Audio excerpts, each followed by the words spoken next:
E olha só, o iFood está impedido de realizar contratos de exclusividade com redes de fast food.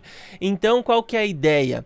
Em primeiro momento, você pode ter uma exclusividade com o McDonald's. Então, essa exclusividade pode ser no sentido de nós não teremos aqui na plataforma Burger King, Bob's, Girafas e outras plataformas. Atenderemos dentre as grandes redes só o McDonald's.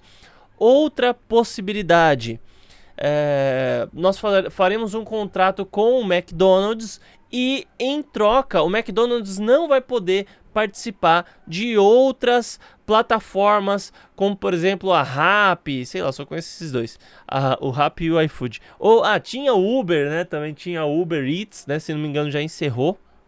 Mas então, essa que é a ideia, né? Algum tipo de acordo comercial entre duas empresas agora não podem mais existir. Isso de acordo com o Conselho Administrativo de Defesa Econômica, também conhecido como CAD. Segundo o CAD, essas cadeias têm volume elevado de pedidos, por isso são estratégicas na composição dos portfólios de marketplace de delivery. Ao fechar contrato de exclusividade, o iFood dificulta que outras plataformas disputem o espaço. Estima-se que a empresa tem 80% dos pedidos do mercado de delivery online em marketplace, para estimular a competição e melhor acesso de outros aplicativos a esse setor. O TCC afirma que o iFood possui cláusulas que impedem ou limitam a exigência de exclusividade em contratos firmados pela plataforma com restaurantes parceiros. Os contratos de exclusividade são aqueles que restaurantes parceiros se comprometem a não disponibilizar sua operação de delivery em outras plataformas e em troca recebem investimentos do iFood e condições comerciais diferenciados. Então, segundo o Rappi, tá? Quem fez a denúncia foi o Rappi. E ainda em 2020, tá? O iFood fez exclusividade com McDonald's, Outback, Coco Bambu e Habib's. Este acordo tem duração de 54 meses e será monitorado por um trustee aprovado pelo CAD. O iFood terá, então, para cadeias com menos de 30 restaurantes, o iFood ainda poderá fechar contratos assim, mas com alguns limites. No máximo 25% do volume bruto de mercadorias poderá vir dos restaurantes exclusivos. Em cidades com menos de 500 mil habitantes, o iFood só poderá ter exclusividade de no máximo 8% dos restaurantes ativos.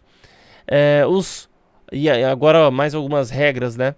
Os contratos de exclusividade nesses casos não poderão ter mais que 2 anos de duração. Por fim do contrato,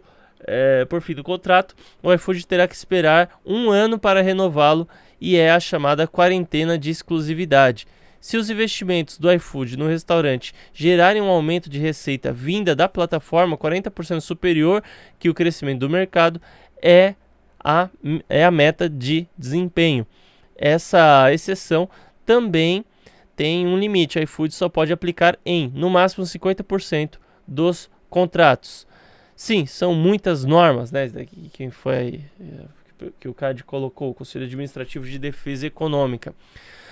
Eu vejo como positivo um incentivo ao crescimento dos restaurantes e tudo mais, né? Eu vejo que isso daí pode ter algum impacto positivo para a economia, mas ao mesmo tempo eu não vejo tais mudanças como positivas na perspectiva geral. Isso eu digo porque, embora você impedindo até certo ponto essa exclusividade aí do iFood, o Habib's não vai ficar nessa de então quer dizer que depois que acabar a exclusividade a gente vai ficar 1 ano sem poder ter exclusividade com o iFood, né? Daí não sei como que vai ser, melhor já estar disponível em outras plataformas antes, né? E outras plataformas podem crescer assim.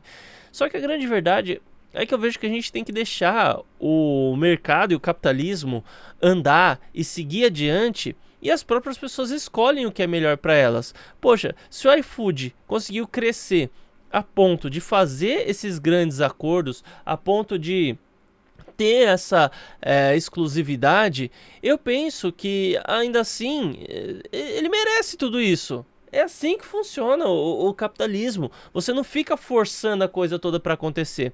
Porque eu vejo que o governo não fez regra nenhuma que propiciou a criação do iFood. Não teve dinheiro do governo para que o iFood viesse a crescer, ou para que o McDonald's viesse a crescer, ou dinheiro do governo para o Habib's começar a vender. Então por que na hora que sai o lucro, o governo quer pegar e se meter no meio disso tudo? É justo? Não é.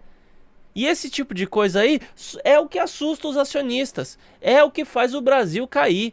E eu digo isso porque às vezes o cara vê lá e fala assim, não, eu vou investir aqui nessa empresa brasileira, vou investir aqui nesse comércio, essa coisa toda, porque os caras, eles estão com planos de fazer isso, isso, isso e aquilo. Daí chega o Conselho Administrativo de Defesa Econômica, começa a dificultar, burocratizar o acesso, burocratizar todo o investimento, isso é mais, dá-lhe carga tributária em cima, daí isso assusta o investidor mesmo, entende?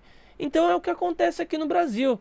Né? A alta carga tributária em conjunto com a extrema burocracia é o que impede o empresário de crescer, é o que impede. E não são as grandes empresas, é o governo que está impedindo tudo isso. É o governo. Essa daí que é a verdade. O governo não vai trazer a solução para ninguém, porque ele é a própria personificação do problema.